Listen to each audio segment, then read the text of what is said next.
a crowd started to gather. The men were chanting in Arabic, Allahu Akbar, Allahu Akbar. And my father and I, as I was holding his hand, were pushed to the front of this crowd. In the center of this crowd was an Arabic woman, dressed just like this, and she was tied up and she was sitting on a box. Next to her was an Arabic man, and he did a traditional Islamic prayer on the floor. And he got up from the floor, and from his side, he pulled out this very long golden sword, and he beheaded the woman. My legs are shaking, and my heart is going fast.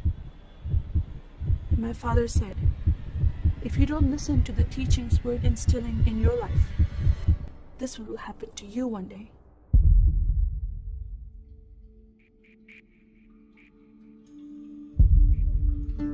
I was born and raised in a small country by the name of Kuwait, a community of 98% Muslim population. 2 of my uncles are imams, and 1 is president of a mosque, where I would hear the call to prayer 5 times a day. As a Muslim, the word Yahudi, which means Jew, was instilled in me as a bad word, as a cuss word. Yahudis should not exist. They should be killed, and I never thought to question why would I hate them. I never met Jewish people in my life. They never did anything to harm my family. I just hated them. Just the word brought hatred in my heart. It's very important to learn the Quran and the Hadith and even memorize it in Arabic. I even entered a competition where you recite a long chapter in front of Islamic leaders and teachers.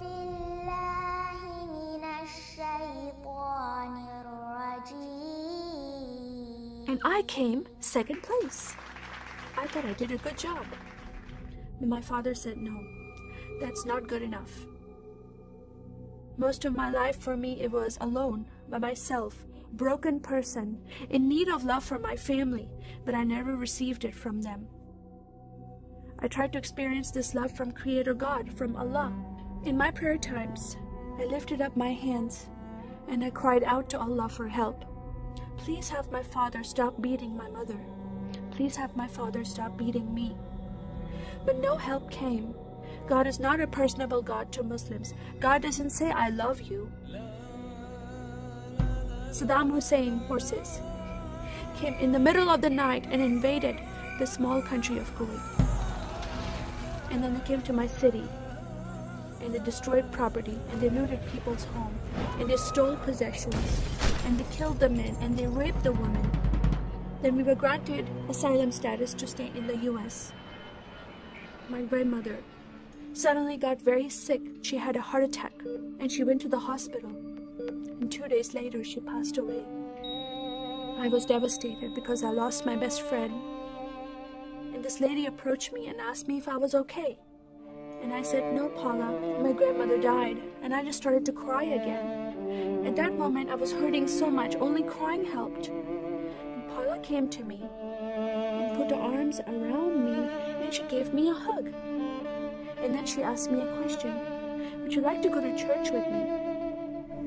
When I walked into this church, I experienced love from these people and acceptance from these people like I've never before. Fellowshipping together. They were men and women together. They didn't have to be separate. No one was judging each other. And they knew I was Muslim. They were so friendly to me themselves, accepting of me and loving of me. And that was really surprising to me. And for the first time in my life, I heard a message from the Bible. I started reading the message about Yeshua. When he walked into the synagogue, he was given a scroll from Prophet Isaiah, and he opened the scroll and he started reading that scripture. That the Spirit of the Sovereign Lord is upon me, because he has anointed me to preach the gospel to the poor. He has sent me to heal the broken heart and to proclaim liberty to the captive and freedom of sight to those who are bound, to proclaim the year of the Lord's favor. First time I heard these words of freedom and healing and liberty. I'm desperate to be freed from bondage. I was held captive in Islam and I wanted to be freed from that. I was blinded with so much hatred in my heart. The darkness broke from my eyes. The veil came off my heart. I knew the decision I was making to leave Islam is a big decision. By Sharia law, Islamic law, it is death penalty. But I'm desperate to know a living God. In that day, I gave my life to becoming a follower of Jesus. This is the God of Israel, God of Abraham, Isaac, and Jacob. And the nation of Israel is God's heartbeat. And I said, God, forgive me. I did not know I hated your people. I love the Jewish people because it's their God, their Messiah that I'm following. And he told me to love them. I never knew what happened to the 6 million Jews that died. I never heard that in Kuwait in history. Now that I met Holocaust survivors, I know their story, and I shared my story with them.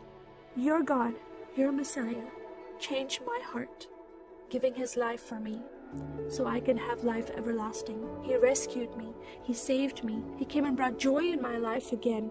And I'm a blessed woman. And I start crying, and they start crying. And we are able to relate to each other, and they embrace me, and they love me, and they experience some healing, I believe, when they hear my story. That is a privilege to have that in my life. I am one for Israel.